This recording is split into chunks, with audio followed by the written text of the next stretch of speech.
నిన్న రాత్రి పంజాబ్ కింగ్స్తో జరిగిన మ్యాచ్లో 172 పరుగుల టార్గెట్ ఇచ్చిన లక్నో సూపర్ జెయింట్స్ ఆ లక్ష్యాన్ని కాపాడుకోలేకపోయింది. పంజాబ్ కంప్లీట్ డామినెన్స్ చూపించి 8 వికెట్ల తేడాతో ఘన విజయాన్ని సాధించింది. లక్నో బౌలర్లు ఎవరైనా పంజాబ్ బ్యాటర్ని ఆడనివ్వకుండా అడ్డుకోగలిగారు అంటే అది కేవలం యువ ఓపెనర్ ప్రియాంష్ ఆర్యాను మాత్రమే.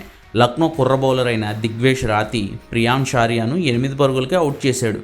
ఆర్యా ఇచ్చిన క్యాచ్ను శార్దుల్ ఠాకూర్ పట్టుకోగా కీపర్ పంత్ను దాటి దూసుకు వెళ్లిన దిగ్వేష్ డగౌట్కు సైలెంట్గా నడుచుకుంటూ వెళ్ళిపోతున్న ప్రియాంష్ ఆర్యా దగ్గరికి వెళ్ళి నోట్బుక్ సెలబ్రేషన్ చేశాడు. అంటే ఏం లేదు, నా వికెట్ల ఖాతాలో నీ పేరు కూడా రాసుకున్నాను పో అని రెచ్చగొట్టడం లాంటిదన్నమాట. ఈ ఐపీఎల్తోనే డెబ్యూట్ చేసిన ప్రియాంష్ ఆర్యా యాక్చువల్లీ తన ఫస్ట్ మ్యాచ్లో అద్భుతంగానే రాణించాడు. గుజరాత్ మీద 23 బాల్స్లోనే 47 పరుగులు చేశాడు ప్రియాంష్. కానీ రెండో మ్యాచ్లో ఫెయిల్ అయ్యేటప్పటికి ఇలా లక్నో బౌలర్ దిగ్వేష్ రెచ్చగొట్టాడనమాట. ఈ ఇన్సిడెంట్ చూసిన అభిమానులు ఇలాంటిదే పాత కోహ్లీ ఇన్సిడెంట్ ఒకదాన్ని గుర్తెచ్చుకుంటున్నారు.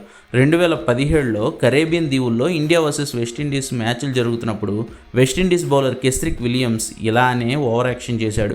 కోహ్లీ వికెట్ తీసి తర్వాత కింగ్ దగ్గరికి వెళ్ళి ఇలా నోట్బుక్ సెలబ్రేషన్ చేశాడు. దాన్ని గుర్తుపెట్టుకున్న కోహ్లీ 2019లో అంటే 2 ఏళ్ల తర్వాత సేమ్ వెస్టిండీస్తో హైదరాబాద్లో T20 మ్యాచ్ జరుగుతున్నప్పుడు విరుచుకు పడిపోయాడు. 50 బంతుల్లోనే 94 పరుగులు బాదడంతో పాటు ఆ వెస్టిండీస్ బౌలర్ అయిన విలియమ్స్ను గుర్తుపెట్టుకుని మరీ టార్గెట్ చేసి చావగొట్టాడు.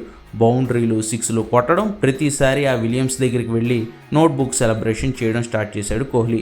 అలా తను రెచ్చగొట్టిన దాన్ని గుర్తుపెట్టుకుని మరీ వడ్డీతో సహా తిరిగి ఇచ్చేశాడు కోహ్లీ. ఇప్పుడు అంతే సైలెంట్గా ఉండే ప్రియాంష్ ఆర్యాను దిగ్వేష్ సేమ్ సెలబ్రేషన్తో రెచ్చగొట్టాడు.